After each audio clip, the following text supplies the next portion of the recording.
similarities, and I think that's also the evidence that it's worth to cooperate with together because we have many common problems. Yes, please.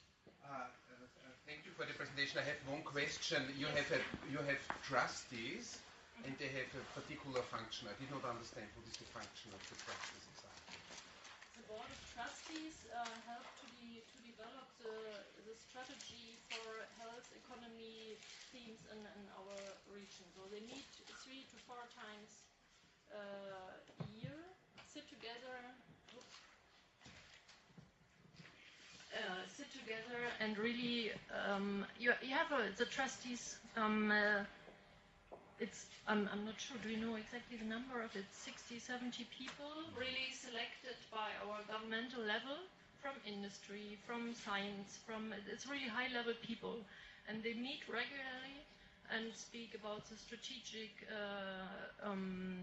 plans for the future, and they also select projects in those fields. They have such called Leitprojekte. What is Leitprojekte? Lighthouse projects that they select, and those projects get funding from our government. So, is that a bit more clear? Yeah, that's completely clear.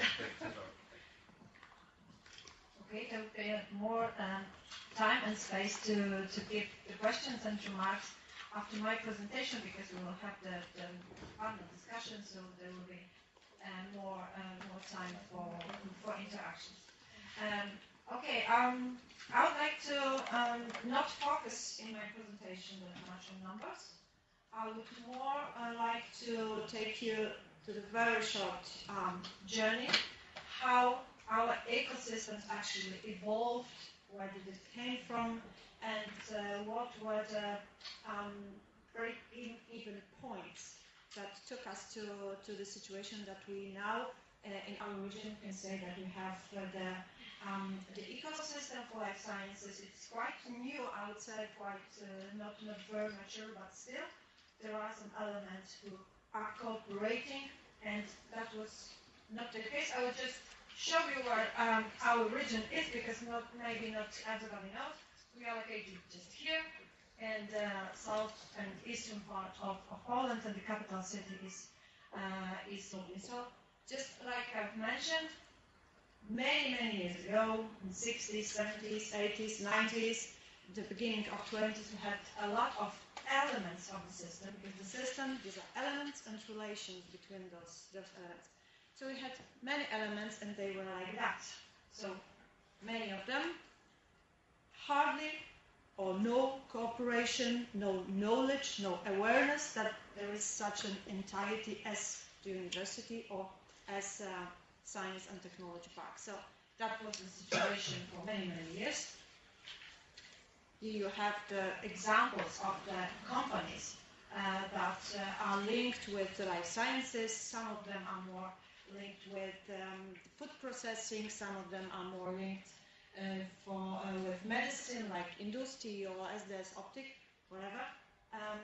But still they were disconnected, and they were working on their own, actually. And the same situation was with our universities. Lublin is not a very big city in terms of European scale. We have 350,000 inhabitants in the city, but we have 5 universities, and those universities have around 100 students. So this is quite a big potential and capital. And apart of that, we also have 5 institutions that support us. One of them is not here because it's the army one. So I just put the rest 4 here on the slide. And they are also, these are the entities of Science Academy of Poland, and they are also located in Lublin, and they are also this or another way linked with life science. So this is something very important for us. But just like at the slide, they were lonely planets, very inward oriented, very closed to the other institutions, and also closed for the voice of industry. Although they were working on different topics, and some of them were linking them, because let's say 3 or 4 universities were working on biotechnology, functional food, veterinary medicine, so on and so on. They were still disconnected, so they could not have the connection between them.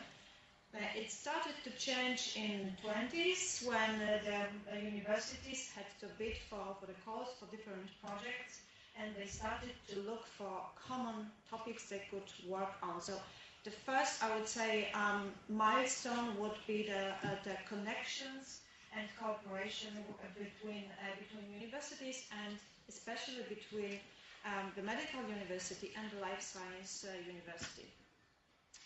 And then something happened in our administrative work, but this is the administrative structure has also influenced something that happened in innovation and also in economy.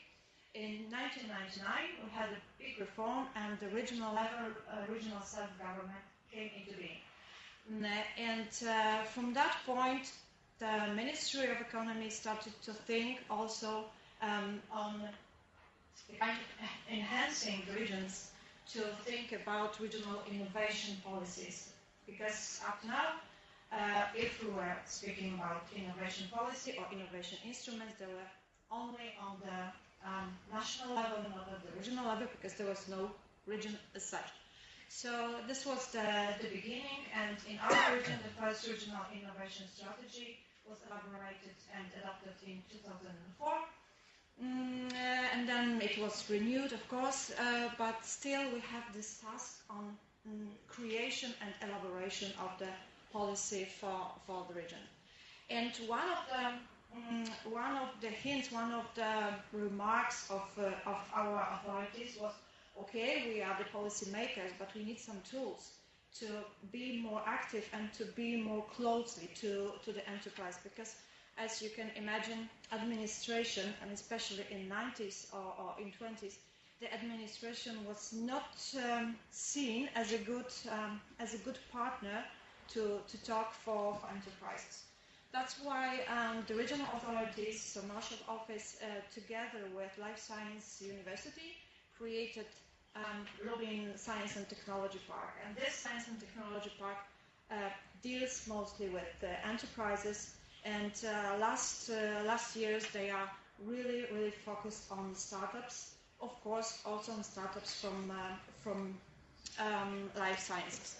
And last, I would say, important thing that happened in 2014, the medical cluster of Lubin has been established. So we say that those 3 elements, like public administration at regional level policymakers, science and technology park, but also the medical cluster, these are 3 kind of parts of the engine that tries to keep this ecosystem moving on and to speed it up.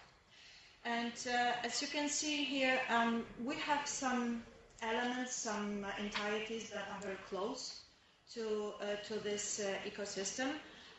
Those circles that are in purple, these are mostly the elements that are in the same time the members of the medical cluster. The medical cluster now has more than 130 members, and more than 100 is a companies. So different companies, some of them are startups, some of them are have the more profile, R&D profile, let's say, but some of them are deal with services like tourism or whatsoever. And the cluster now formed a kind of subgroups, the groups of interest, and one of them is dealing with the food, the new food, or I don't know, functional food, let's say.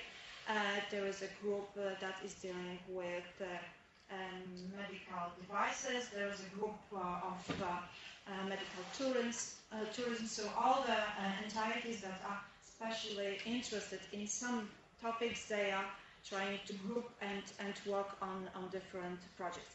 As you can see in those circles that are more in white, these are still institutions that are on our radars. We cooperate with them also, but they are not that much linked and not that much involved in the ecosystem yet.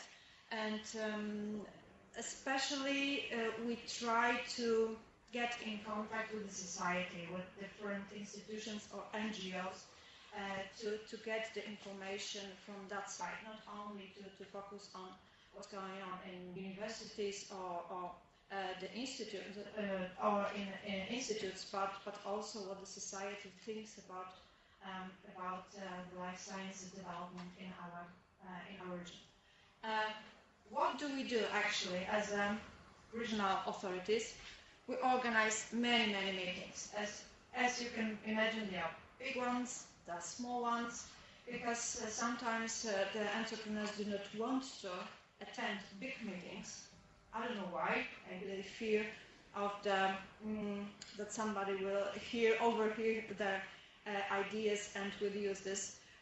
But from our experience, small meetings like today's, for example, is more useful than the big conference. Nevertheless, we do big conference, and this is called European Week of Innovation. And these are 3 days that that Council Office organized, but also 2 additional days we cooperate with our universities and with centers of technology transfer of our universities. So we have 1 week where companies can go to the universities, to the laboratories, and they also can attend our conferences. And for those big conferences, we try to invite people from Poland, but also from outside the Poland. And what is the function? Because we want to raise awareness among our companies that there are new solutions, there are new technologies, and there are new trends in the field what they do, and they should be aware of that. Because small company, medium company, sometimes does not have actually the time to follow what's going on on the market in Asia, let's say, or South America. So we try to give them, to provide them with those information, and it can be through those meetings. The other thing is to build national and international networks. So we want to enhance and we want to give the tools to our companies and our also partners from universities to get involved in some projects, get involved in some activities, although if they are not want to formally involved in some initiatives. So we are kind of information box for them. We have the platform of by regions, area of network, top 500. This is the network that we showed as a good practice in this project. Erin, so these are the tools for us to help our partners also to involve and to have a look what's going on in the world. We strongly support and we strongly cooperate with medical cluster, and these are different activities, ranging from organizing meetings together, conferences. We had, for example, a very big conference, international conference in May on tourism and new trends in medical tourism. But it's also supporting the medical cluster members in going to abroad fairs or some events that take place outside our country. And we try to create friendly environment for startups. Just like I said, this is the big focus of the Science and Technology Park, and quite a good experiences we have with a platform called Connect. This is specifically the instrument for supporting and assisting people who want to create a company. They are not entrepreneurs yet. They have only the idea. So it's the instrument that helps them to create, to structure the idea, and then to come up with their own startup, with a company. And what is very important from our point of view, because we are the policy maker, but at the same time we manage the regional operational program. So for us it's very important to be in constant dialogue with actors, and we do that through, for example, through the contacts with companies from medical cluster, to hear what are the opinion on the calls for proposals that we do, what kind of adjustments should we do, what kind of new tools or new improvements should we develop for next period of time, or still in this perspective. So this is the last one on the slide, but I would say from our point of view, it's a very important thing. Challenges. Yes, we still have the challenges. I did not explicitly written this like Gudrun said, but like Gudrun did, but still I would really underwrite on many of those challenges. Building trust between actors. This is a very important challenge for us, because, as I said, our companies are still not so convinced to cooperate. They are still looking the place for competition rather than for cooperation. So it's not easy to get them to the cluster, let's say, and to keep the interest of them. Although the medical cluster says in figures something different, but it's still not very evident that people would cooperate with anybody. So building trust is a very important factor for us, and we have to work on that. Involvement on the society and of NGOs, because we still miss this element in the ecosystem. We are the NGOs, but we are not in this constant dialogue with us. So we want to develop that. Very important thing: work on effective instruments for knowledge transfer. And for that we are in a LEAD project, and we want to exploit and take as many good practices as it's possible to enhance and to help also our actors to understand how it should work and why some tools do not work in our region. But the big challenge for us, and we actually do not know how it will work, is the new regulation in higher education system. It was very much changed in autumn this year, so we are really anxious on how it will this reform, how it will affect also this factor, this issue of knowledge transfer, of new arrangements with IP rights and so on and so on. So this is something that we would have to work out with our universities through this year and maybe next one. And of course, redefinition of smart specialization, because our areas of smart specialization are quite broad, I would say. So again, the dialogue with the companies is very important for us to find those niches, to look for those niches, and that's the challenge and the task for us.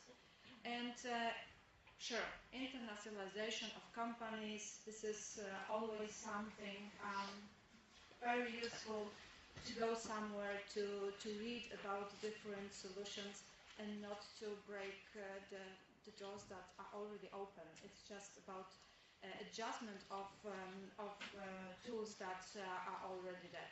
So more or less these are the tasks for us for developing our ecosystem for life sciences in our region. Thank you very much, and I will pass the torch in the form of microphone to Jeanette Beck, because she will be leading the panel discussion.